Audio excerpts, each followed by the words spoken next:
বাংলা গানের জগতে গায়িকা জোজো মুখার্জি সকলের অতি পরিচিত মুখ।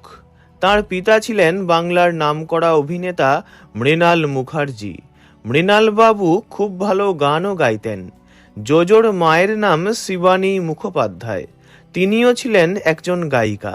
তাই বাবা মাকে অনুসরণ করেই জোজো পা রাখেন গানের জগতে। 1975 সালে জন্ম হয় জোজোর। ছোট থেকেই বাবার কাছে গানের হাতেখড়ি।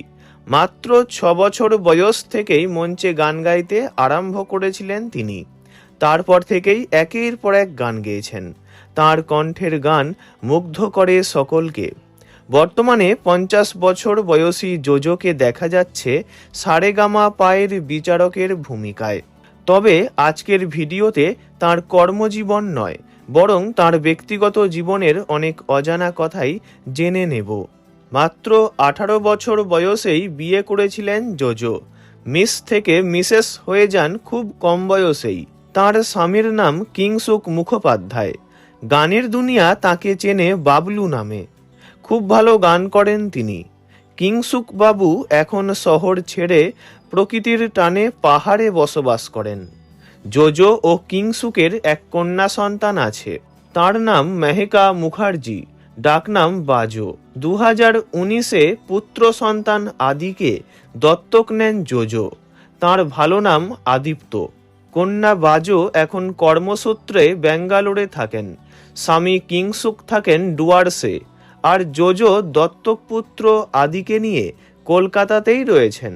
কাজের সূত্রে স্বামী মেয়ে অন্যত্র থাকলেও মাঝে মধ্যে বিভিন্ন অকেশনে একসঙ্গে হতে দেখা যায় তাদের।